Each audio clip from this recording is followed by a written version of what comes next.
وآية لهم الأرض الميتة أحييناها وأخرجنا منها حبا فمنه يأكلون وجعلنا فيها جنات من نخيل وأعناب وفجرنا فيها من العيون ليأكلوا من ثمره وما عملته أيديهم أفلا يشكرون سبحان الذي خلق الأزواج كلها مما تنبت الأرض ومن أنفسهم ومما لا يعلمون وآية لهم الليل نسلخ منه النار فإذا هم مظلمون والشمس تجري لمستقر لها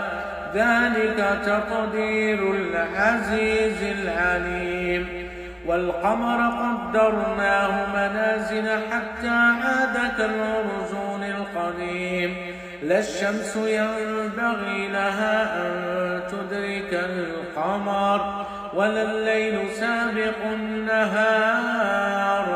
وكل في فلك يسبحون وآية لهم أنا حملنا ذريتهم في الفلك المشحون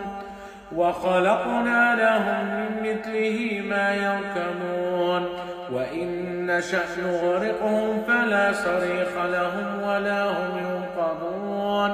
إلا رحمة منا ومتاعا إلى حين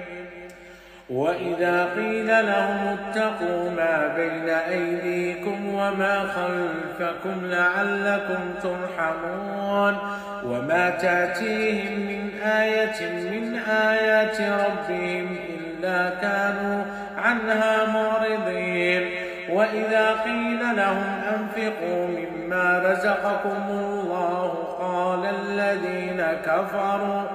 قال الذين كفروا للذين آمنوا أنطعم من لو يشاء الله أطعمه إن أنتم إلا